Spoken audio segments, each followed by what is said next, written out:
Welcome, Дадя и я вас приветствую. My name is Alex, and you are watching a channel called Know the Game. And today I have a interesting video. It's introduction video to the new segment of videos that we will be dedicating to very interesting discipline. Let's make a step aside. What do you think about the traditions? No, really. Usually these are some wisdom passed to us by our ancestors. The wisdoms that will bring the best thing from their experience and passed on to generation for the good sake of it, right? Right? Wisdoms.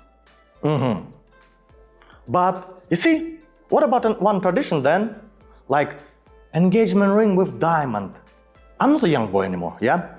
And for some reason I don't remember this kind of tradition in our culture until we got a big influence from the Western countries. Once Western movies, literature, media came into our life, well, only then we found out about this tradition. Well, you might say, well, come on. We living in the era of globalization. So, obviously, we have cultural exchange. And the best wisdoms from one to another place are traveling, and we are exchanging the wisdoms, the culture, and therefore traditions, right? But have you ever noticed that in this exchange of traditions, some dominate, some with more financial figures behind it rather than wisdom? And quite often these are so-called collective West wisdoms and traditions like Christmas, Halloween, Easter, engagement rings, and so on and so on. And no, my channel is not about conspiracy theories and so on, but to actual academic disciplines. And what I'm moving towards to is introduction to a very interesting discipline, marketing. And some Christians might say, whoa, blogger, Christmas, Easter, you mixed with marketing? What the hell are you thinking about? I mean, it's about God, right? Well, ladies and gentlemen, you see, in same China, there is kind of celebration of Christmas now. It's marketed quite seriously by business.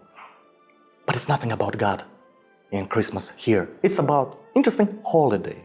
Therefore, yeah, it's about marketing. And while having an ancient roots, marketing was more developed in so-called collective West, the best. And they stand behind the marketing in general development all around the world. For instance, I was born in Soviet Union and it wasn't given much attention to marketing in Soviet Union. Not at all, to be honest. And some might say, haha, wait a second, here you're definitely wrong. Here's some advertisement from Soviet Union, huh? Eat it up. There was marketing in Soviet Union. Напиток Байкал. Попробуйте. Well, here I want to emphasize the most common mistake in the world. Still, in 2025, there's a lot of people are confident that marketing is all about advertisement and advertisement only. And you see, this mistake is responsible for the fact that 90% of all business doesn't survive more than 2 years, as per my introduction video for entrepreneurship. Recommend you to give it a look.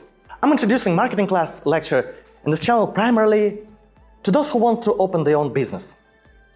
And from my business consulting practice, I learned that quite a lot of people who want to start their business and starting their business, they don't have business education. They are engineers or they're specialists in some other professions who found the opportunities and they're using those opportunities. But they're lacking on a business education. And therefore they consider marketing as the same thing, advertisement, which is deadly wrong. Marketing starts once you decided to start a business. What most people don't know, even with business education, that marketing is about actually creating and managing and business and product and service, basically business. Yes, on one side we have such an interesting discipline called entrepreneurship. And some people might say, well, that's about managing and creating business, right? But when we will go through the entrepreneurship review in my video segment about entrepreneurship, you will see that it so dramatically depends on marketing. They work together like two twin brothers, basically. Why? Well, there's a whole concept about starting your own business. You need to make a research, which we call marketing research. You need to do marketing analysis like segmentation, targeting, positioning.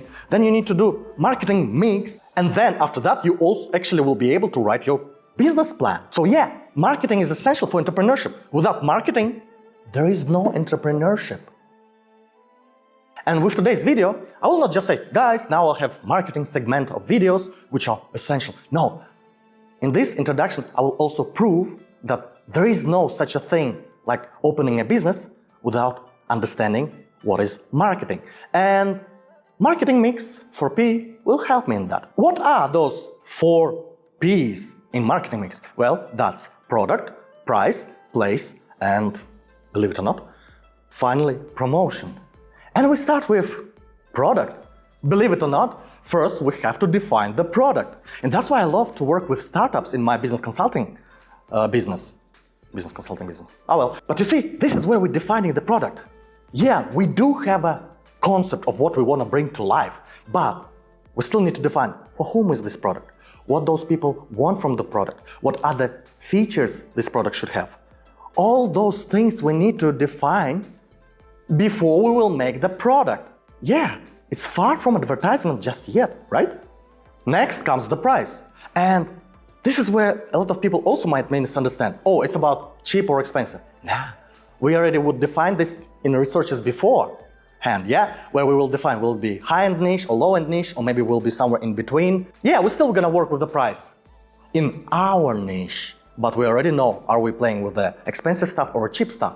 Here, it's more about defining the concept about financial delivery the product to the customer. Will it be one-time sale and you got the product and that's it? Or maybe you will need also to pay some support fees, or maybe it will be subscription-based. Or maybe. You see, here it's about defining the way we will be selling the price and making it available to most of our customers and conveniently available to our customers. But you see, every product is basically a solution to a problem.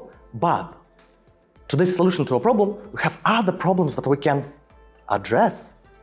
And price is one of those. For example, we can actually split the product in tiered price thing, where we have a basic version, advanced version, and expert version, where just because of certain potential consumer needs, we will limit the features for each version until we'll get to the biggest version with all features available. You know, this is interesting because the moment you know your customer, price stops being just a number, it becomes a strategy. Next would be place. And this is also very interesting because it's all about where people can find your product. Are you want to be available just everywhere, like Coca-Cola, or like Gucci, Schmucci, and other fancy pants, be available only in exclusive spots, huh? Do you want to flood every shelf, every website with your product? Or you want to stay on a very specific areas?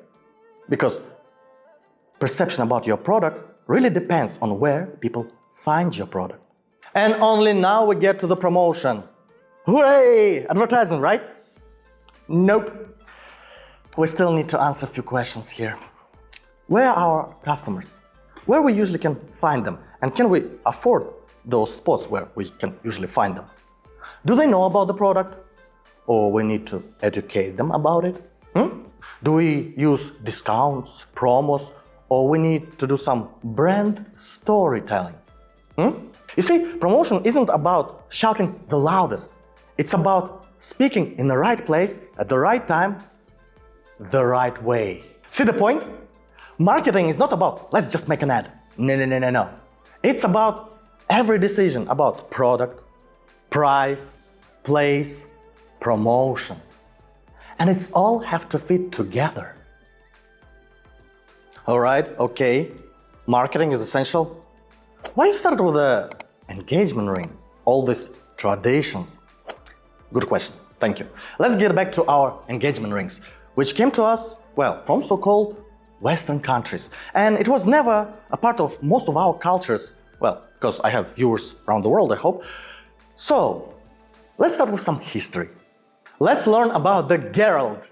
No, not the one from Rivia, from De Beers. De Beers was practically a diamond monopolist, and they did something very impressive. A very big campaign that manipulated society big time. Basically, from 1938 to 1947, they hammered one phrase into people's brain. A diamond is forever. But not just phrase. This phrase was dedicated to a new artificial tradition, engagement ring with the diamond. And can you imagine how brilliant this idea was? Brilliant. I mean, it's really sounded like ancestor would say. I mean, the most hardest material to represent the hardest bond. Nice. And from then on, basically, diamonds are not for the rich to brag about how rich they are. No, it's a requirement, pushing obviously the price of the diamond up, since demand highly rose. Brilliant idea. Brilliant.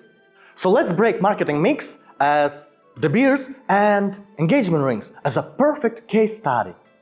First comes the product. Now, let's just remember, De Beers is a monopoly on diamonds, not the rings, not jewelry. But you see the problem with the diamonds. 99% couldn't afford the right size to brag about, right? How to make them brag about it and show it and push it forward and forward as a tradition? The ring was a great carrier. Now you can fit any reasonable size, and for the rich and for the poor. Now we can even sell tiny diamonds. And interesting thing, there was a legit reason to brag about it now, even for the poor people, because it wasn't just about, hey, look at me, I have a diamond. No, it was showing about something important going on in their life. Next thing comes the price. Now, diamonds are premium. But if product can shrink in size, so can the price, right? De Beers obviously didn't want to sell cheap diamonds. And they created a very interesting myth, which was not just a myth, but rule that if you want to buy an engagement ring, it should cost so many of your salaries. Ask your IJO master jeweler about the 2-month salary guide. And boom, psychological anchor was created. By the way, watch industry picked up this interesting anchor later on as well. Third P, place. This is where De Beers had a double kill. Remember, De Beers is a monopoly in diamonds, but they're not a jewelry store where, well, diamond rings can be bought. So, obviously, this new thing that not only 1% of the population can buy diamonds, but now everyone is required, basically triggered interest to pitch in this idea by a lot of jewelry store chains. That's one thing. But second, I mean, still quite a lot of people think that when they're buying some sort of jewelry, that's kind of the investment in the future. The proper jewelry is basically investment, something that in dark days they can use. Which is more or less true, but not on the level that people imagine it. Nicky Oppenheimer, who once said, quote, "Diamonds are intrinsically worthless." Shut up. But the main thing, now people are going to a jewelry store. It's not like buying an iPhone these days, like you might be stupid. Because, I mean, come on, why you need an iPhone if you can't afford it? But before that, we have a jewelry store reviewed as, well, I might be spending too much, but I'm doing a big investment. I'm going to a jewelry store. What a double kill. Wow. Promotion, the final P. This is where De Beers made a history. A 9-year campaign. Can you imagine it? All around the radio, all around the press, all around the TV, literature, movies, everywhere. It's just being ingrained in people's brain that, I mean, you must have an engagement ring with diamond if you're gonna propose. No engagement ring with diamond? You're proposing? What? Looks like if I don't buy you one of these ring dealies, then I'm a tiny pecked pencil neck. Well, it's on the side of a building, so it's gotta be true. Well, They even dig some historical momentums where they found some sort of Henry V who did propose with the diamond ring. Wow! You see, it's a tradition.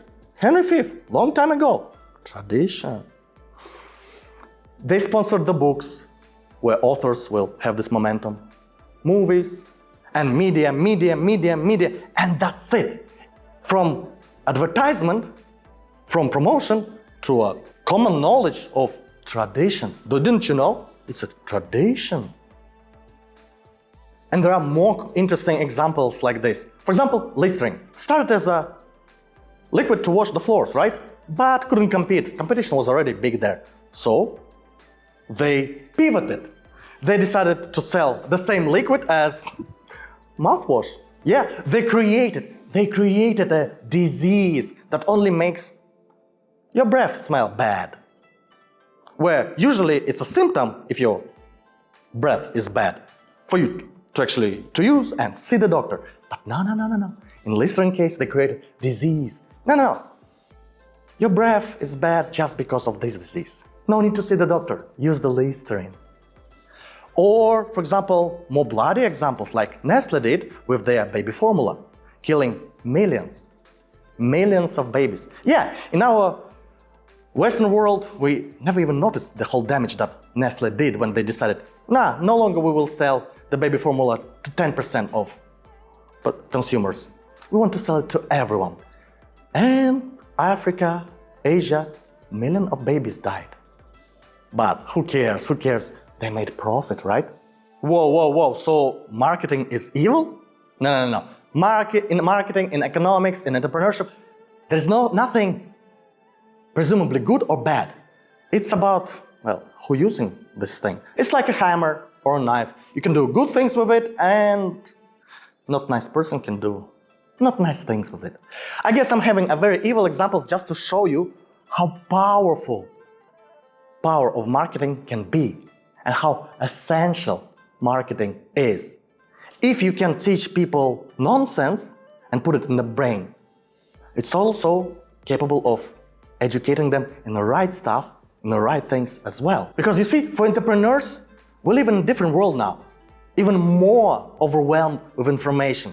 And even if you will create the awesome product, which is really good for society, but without marketing, nobody will even notice it. We are overwhelmed with information. And in the end, your awesome, excellent product will fall in the wrong hands for pennies. For pennies, yeah, because, you decided that, marketing is for later. I will not consider marketing. Come on, marketing, expensive. No. Marketing comes straight away. Also, it's not just for exposure. It teaches you how to prepare the product right away, the right way. So people could straight away understand what they need it for, how it benefits their life, and how to use it right. Well, in any case, I believe I said enough in one video to introduce the subject of marketing, the subject that we will dedicate a segment of my videos on this channel. So, for today, that's it, what I have to say. Thank you for your likes. I would highly appreciate your comments, remarks, and subscribe to my channel if you don't want to miss next video. But that's it. Ciao, arrivederci, bye bye, shakala khazaidzin.